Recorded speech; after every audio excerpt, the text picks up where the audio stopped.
Okay, we want to welcome you back to RICO Busters. We've got a very interesting show for you today. It's imperative that you stay with us.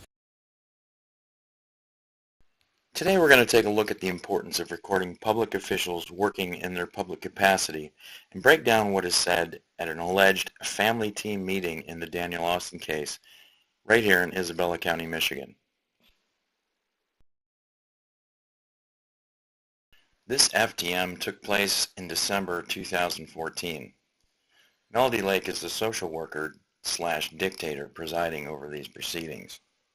Hello everyone, my name is Ted Visner and I'm a victims' rights advocate with regard to CPS abuse cases, specializing in Michigan but working with victims across the country.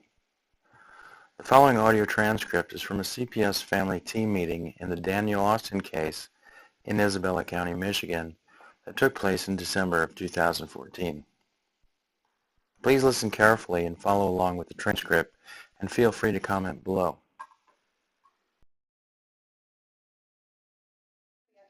Now, while we have everybody here, and then can Danielle, Jeremy, and the days, can you guys stay after and we'll go over visitation plan afterwards so we can make sure we hear from everybody, because I think this could take up some time.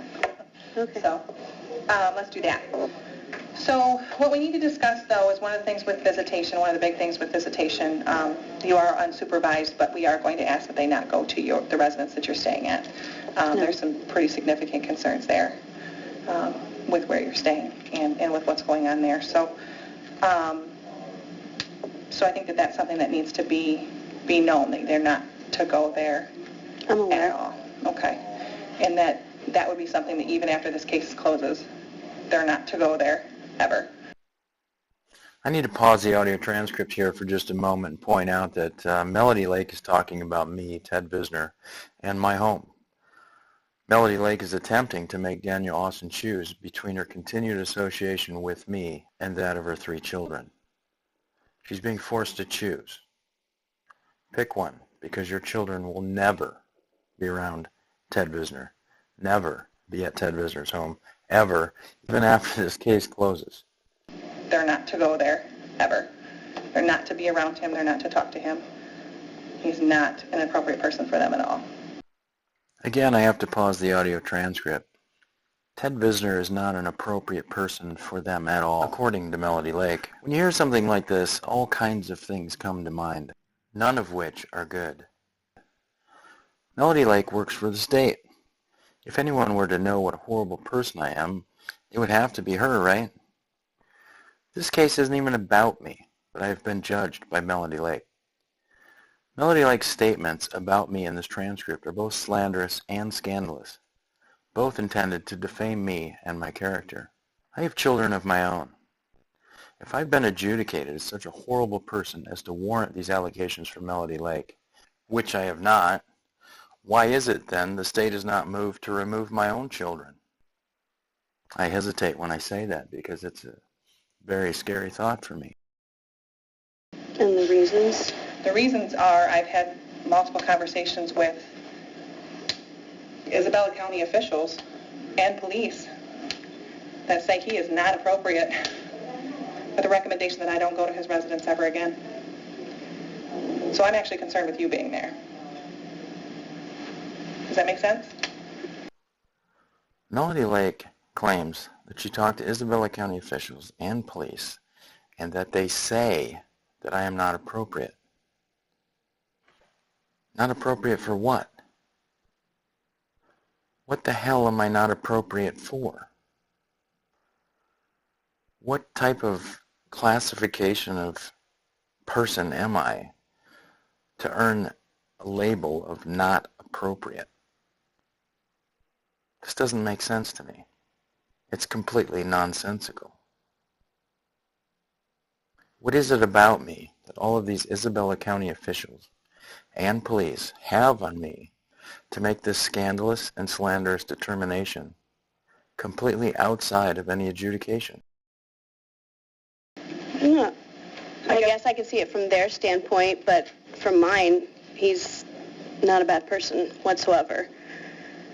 And I can understand that, where you would come from with that when you are in a relationship with somebody or you like somebody or you want to see them in But the light that the rest of society sees him is a violent individual, or the potential for some great violence. Yeah. He's not a violent individual whatsoever, but... Every single person I talk to, every single Well, yeah, person he has a case against them. I can understand why they feel that way. I mean, he's been fighting a legal battle, but he has in no way ever threatened anyone or refused anything. On the phone. He threatened me. Obviously, I was never supposed to get my hands on this audio recording. But the light that the rest of society sees him is a violent individual, or the potential for some great violence. He threatened me. He threatened me. He threatened me.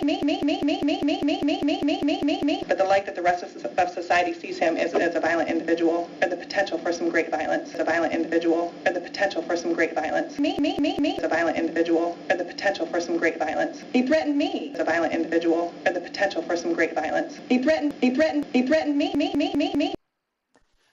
Melody Lake claims that I threatened her on the phone previous to this FTM, and due to the publication of this audio, Melody Lake was forced to report the alleged threat against her to Gary Green of the Michigan State Police. I did have a conversation with Melody Lake on the phone the same day she came to my house and beat on the doors for approximately 30 minutes, where she then left a business card with her phone number. I have documented and published the content of that conversation at or near the date it occurred, so I don't want to get into that here other than to reiterate that I did not communicate any threats to Melody Lake during that phone conversation or at any other time. The importance of recording public state officials conducting their compensated services as public servants for what is supposed to be the benefit of the people cannot be overstated. I regret that I did not record my conversation with Melody Lake. This part of the conversation is now my word against hers. When I asked Detective Sergeant Gary Green of the Michigan State Police, the officer investigating my alleged criminal threat, if Melody Lake had recorded her conversation with me where I was accused of threatening her, he told me that she did not. Although the Danielle Austin CPS case is not about me, you can see from this audio transcript that I am clearly at the center of the controversy here. Because this family team meeting was recorded and published, Danielle Austin is being retaliated against. At the first part of the transcript, you can plainly hear Melody Lake state that Danielle Austin's visitations with her children were unsupervised. Since this audio was originally published in December 2014, Danielle Austin's visitation with her children has been reduced to 2 one-hour visits per week, one on Monday and one on Wednesday, and have been intentionally scheduled by Isabella County social worker Shaun Hutchins to take place from 3 p.m. to 4 p.m., making it impossible for Danielle's 2 older children to attend due to the fact that they are still in school at that time.